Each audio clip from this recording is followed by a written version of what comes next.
چند سری گوش کردم دیدم شما این بقیه رو. الو بله بفرما، صدا شما پخش میشه.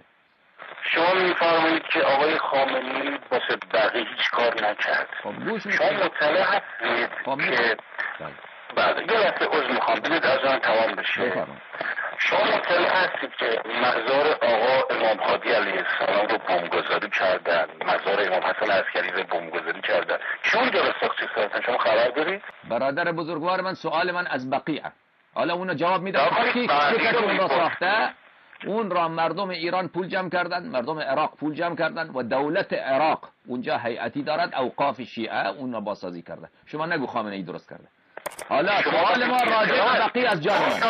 حرم عسکریین علیهم السلام، دولت عراق دولت شیعه هست و علما و حرم عسکریین اینقدر موقوفات داره، مردم اینقدر برای بازسازی اونجا حرم ائمه مثلا پول جمع کردن از ایران، خارج ایران، از خود مردم عراق، مردم کویت، شیعیان عربستان سعودی، قطر و غیره. شما این را نگه خامنه ای کرد، دروغ نزن. شما حرف راست درباره بقیه به من جواب بده. نگفتم که نکنید عزیزم جناب اللهیادی، من نگفتم که رهبری کاری کرده. من سوال من از شما اینه چرا همین مردمی که شما میفرمایید که پول جمع کردن کمک کردن، همین مردم ایران که قبل آقا امام هادی علیه السلام، امام حسن علیه السلام، چرا بقیه که شما میفرمایید درست میکنن؟ چرا؟ به دلیل اینکه وهابیان نمیشه باشون به زبان خوش صحبت کرد. اینا دشمن کیان؟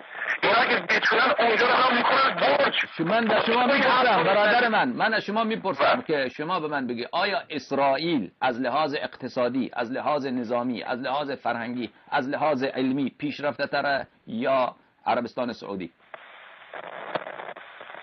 مسلما اسرائیل. احسنتم. اونجا شما برای 4 تا فلسطینی اونجا اگر بگید که اسرائیل صدمه میزنه، جنگ اتمی پیش میاد، میگه ما نمیترسیم، ما اینجا از مظلومین غزه، طفلان غزه دفاع میکنیم. اونجا حاضری که تمام ایران، تمام مردم ایران را فدای مردم غزه و مردم فلسطین و اینها بکنید، از اسرائیل نمیترسید. این من حرفی ندارم که وهابیت دشمنه، من میگم وهابیت سرسخت‌ترین دشمن ما، در این شکی نیست. اما اینها اونقدر نه از لحاظ اقتصادی، نه از لحاظ علمی، نه از لحاظ نظامی، ولا از لحاظ نفوس و عدد مردم، عددی هستند که مقابل مردم ایران تنها. حالا شیعیان بیشتر از ایران هستند، مردم عراق شیعه هستند، در کویت، در خود عربستان سعودی شیعیان خیلی زیاد است، در خود عمری های عربستان. اینطوری نیست که تمام عربستان همگی عمری هاشون وهابی باشه، در بین اونها مردمی که به زیارت قبور و زیارت و ساختن قبور اعتقاد دارن عددشان خیلی زیاده، در مقابل اونها چیزی نیست. حالا من شما میپرسم که رهبر شما وقتی که از اسرائیل نمیترسد، از امریکا نمیترسد و حاضر کشور ایران را تا سرحد مرز جنگ اتمی ببرد و اونجا آمده انواع تحریم ها بر ایران وارد شده، در این 30 سال در برای بازسازی قبور ائمه بقیه علیهم السلام چیکار کرده؟ شما به من بفرمایید. نگی که وهابیت دشمن ما هست. بله من قبول دارم دشمن ما هست. اما اسرائیل از او قوی تره. از اسرائیل وقتی که نمیترسد چرا اینجا آمده توقف کرد؟ اگر واقعا انگیزه دینی دارد، غیرت دینی دارد، اگر واقعا خودش وهابی نیست، ناصبی نیست، اخوانی نیست، چرا اینجا هیچ کاری نکرده؟ بفرما. اگر اسرائیل شما بفرمایید بله صدای شما قطع شد نمیاد. ما با اسرائیل که نمیخوایم وارد جنگ بشیم، میگه قدرتش بیشتره، ما از اون نمیترسیم، ما بنا نیست که بترسیم، که نمیخوایم بجنگیم. من نگفتم شما با عربستان بجنگ. کی گفته با شما بجنگ؟ آخر شما من اولا شما این که با اسرائیل در حال جنگ بشید، شما غرش را که میزنید. هر روز اون چاقی از جنرال چاق شما، اون چی اسمش؟ فیروزآبادی چیه؟ به اندازه مثلا یک زن حامله شکم، 3 زن حامله شکم اونه. اون فرمانده کل قوای شما، اون تمام روز میاد میگه ما اسرائیل رو با خاک یکسان میکنیم، رهبر شما میگه حیفا رو با خاک یکسان میکنیم. من نمیگم شما بجنگید با اسرائیل یا نجنگید، اما این که شما کشمکش دارید و به گروه های مخالف اسرائیل سلاح میدهید، این واضح و روشنه، این حقیقته. لذا درگیری نظامی غیر مستقیم شما با اسرائیل داشته اید، این را منکر نشو. عربستان سعودی که میاد میگه اینجا تشنج پیدا میشه، خب اونا که قبور 4 تا امام را خراب کردن، زائرین ما ولو مرجع تقلید اونجا بره با اون توهین میکنن، با سیلی میزنن، خب اونا شروع کردن مقدسات یک مذهب را و قبور را، قبر را هیچ کس خراب نمیکنه در دنیا، به خدا قسم. حتی امریکایی ها در اینجا اگر ببینین به قبر احترام داره، کاری نداره به مرده، میگه مرده هست از دنیا رفته، ضرری به کسی نداره. اینا من قبور ائمه علیهم السلام قبر خراب کردن. شما چی کار کردید؟ به من جواب بده.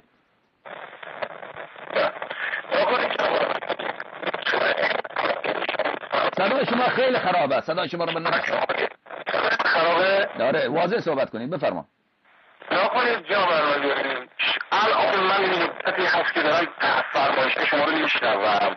تعدادی که اخبار ایران رو به شما میگن کلا ضد و نقیض به خدمتتون اطلاع میدن. حالا من خبر ندارم، شما را با خبر کن جان من از شما من گفتم به شما که خبر دارید به من بگو. حالا به من بگو که دولت کرده. از توجه کنید، ما فقط تنها مشکلی که توی ایران داریم. الو. بله، سوال من را جواب بده جان من. چیز دیگر نگو. همون سوال من دقیقه. مثلا من میگم من میگم قلب شما درد میکنه، برای قلبت چیکار کردی؟ میگه رفتم پیش دکتر. این جوابه. من از شما پرسیدم که آقای خامنه ای دولت ایران برای بقی چیکار کرده؟ آقای کنید برادر من میخوام این خدمتتون کلی بگم. این اول توجه کنید، بعد من جواب سوال شما رو بدم.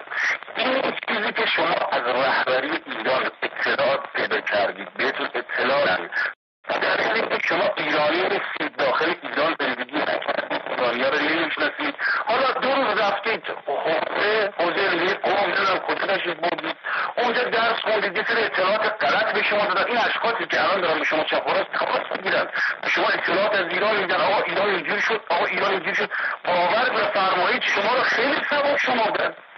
آقای علایزاده به شعور شما توهین داره میکنن. شما یک ساده، یک شخص ساده و ساله پیدا کنید، اطلاعات بگیرید. ایران بسیار کشور امن، ادارات همه توش هست. فقط من مشکلی یه مقدار این قضیه از کنم خدمتتون که اقتصادی دارید که این هم حل بشه، بهشت بشه ایران. اصلا کشوری مثل ایران نیست، عدالت از سر روش میباره. ما از رهبری راضی هستیم، از ناراجمون راضی هستیم. شما به حالا مقدمه تمام نشده. شما رفتید تو امریکا نشستید، تو اونجا مشتری قایم شدید، همونجا معلوم است که چیکار کنید. شیعه رو میزنید، سنی رو میزنید، وهابی رو میزنید. مقدمه تا نشنیدم، من بی اطلاعم. سلمنا، من خبر ندارم، به من اطلاعات غلط بده. شما خبر دارید، بفرما دولت ایران برای بقی چیکار کرده؟ من بی خبر، شما با خبر، بفرما. برای بقیه خیلی تلاش کرده ولی متاسفانه بنبسته. شما اگر اون را بازگو بکن، همون خیلی تلاش چیکار کرده؟ ما خود بنده، ما از خدامونه، من خانواده‌ام یک شرایطی پیش میاد ما بتونیم بقیه بسازیم. منم تمام باقی را بسازیم. سوال من، جواب من این نیست. خواهش خانواده شما چیست؟ خواهش خانوادگی شما را کار ندارم. آقای خامنه ای تمام امکانات دولت ایران در دست او هست. چند بیانیه برای بقی صادر کرده. چی کار کرده؟ اینا رو برای من با شماری بکن. دولت ایران چی کار کرده؟ خواهش خانواده من اینه که بقی را بسازیم. جان من به خواهش شما کار ندارم. من از سوال دقیق کردم، جواب دقیق میخوام. بفرمایید. من خبر ندارم. گفتی شما رفتی امریکا، در یک گوشه نشستی، شما رو گول زدن، شما نفهمیدی، شایدم تو دلت میگی که من از امریکا پول گرفتم. خب همه اینا درست، من نمیدانم از امریکا پول گرفتم. شما پول نگرفتی از امریکا، شما خبرم داری. ایرانم بهشت از سر کونش عدالت میبره. شما حالا به من بگو که برای بقیه چی کار کرده. بار دیگر برای 100 بار از شما پرسیدم، بفرما جواب بده. حالا ما خدمتتون پاسخ بدم. جناب علایزاده، نکنید شما شیعه امیرالمومنین. ما مطمئن باشید اگر راهی باشه متبقی هم رهبری انجام میده، هم مراجع انجام میدن. نمیشه به شهود این بزرگان شیعه شما از کنم خدمتتون توصیه بکنید، خودتون عقل کل بدونید. آخر شما مطمئن باشید از آن یه رفته کنید. اگر راهی میبود مطمئناً ایران، حکومت ایران انجام میداد. چرا اینطوری حرف می‌زنید بی‌انصافی شما؟ چی کار کرده جان من؟ برادر من، عزیز من، 1% بذار قرار رو برای تو اشتباه بکنید. چرا اینقدر خود دیده؟ دوستان عزیز بیننده، خودتان شاهد باشید که من خسته شدم اینقدر این سوال را پرسیدم از اینها. همگی میفهمه سوال من واضحه، سوال من دقیقه. من از اینا پرسیدم که دولت ایران چی کار کرده برای بقیه. اینها برای فلسطین آقای خامنه‌ای چند سخنرانی کرده؟ سخنرانی نمی کند مگر اونجا از فلسطین، از اسرائیلشان صحبت بکنه.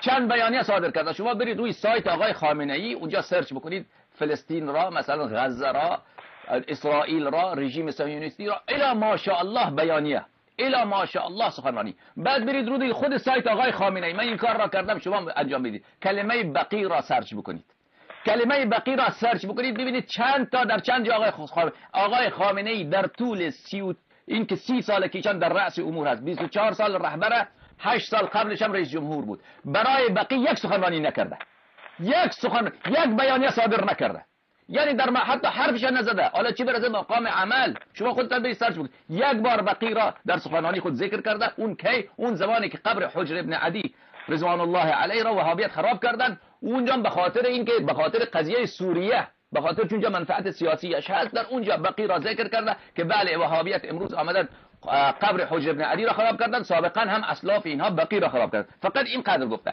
و غیر از آن فقط در مسائل حج، در مسائل حج در اونجا در سایت ایشان مطالبی راجع به بقی موجوده که مثلا اونجا حجاج وقتی که حج میره، چون خودش مرجع درست کرده، حجاج وقتی که حج میره در مدینه منوره چه اعمالی را به جا میاره.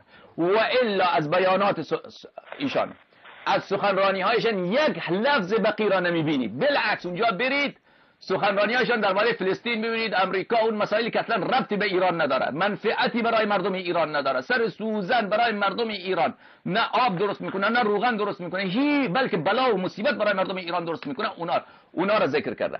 دولت ایران در این 34 خب میگه آقای خامنه‌ای شاید سخنرانی در سخنرانیاش چطور، در اعمالش چطور. شما یک بار ببینید در این 34 سال یک بار وزیر خارجه را فرستاده، یک بار یک کنفرانس بین المللی رسمی گذاشته، یک تظاهرات جهانی، روز بین المللی قدس، روز جهانی قدس گذاشتن. بقی قدس برای ما کدام در شما کدام روایت شیعه دیدید که مستحبه که شما برید این قد ثواب داره قدس برید زیارت بکنید؟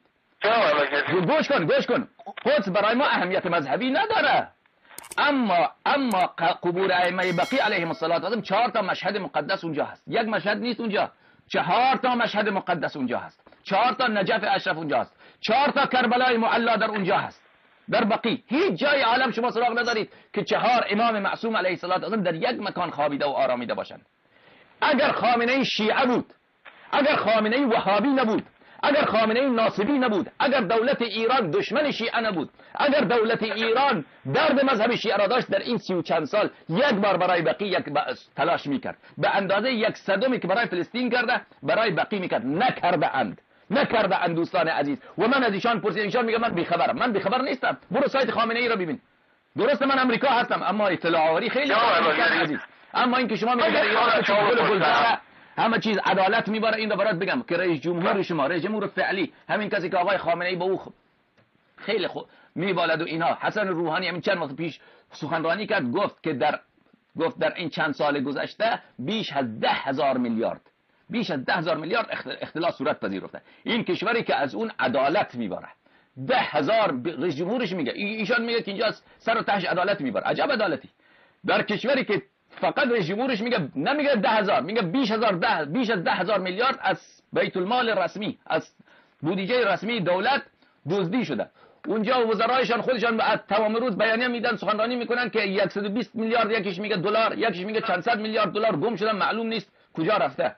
بعد این آقا آمده میگه که اینجا عدالت میبره. آقای علایری یه لحظه میخوام نگاه کنید. بفرما عدالت بفرما، خیلی عدالت اونجا. جناب علایری نگاه کنید، همین که شما وزیر میفرمایید، ما خب علما زیاد داریم تو ایران، علما زیاد هستن. شما بفرمایید علمایی که اسلام مسئولیت دارن توی از کنار خدمتی که مردم رو هدایت کنن، ارشاد کنن، این همه علمایی که مدعی هستن علمای بزرگ شیعه، کدوماشون بیانیه دادن؟ خیلی زیاد. حضرت آیت الله وحید خراسانی مدظله العالی من من برات بگم گوش کن.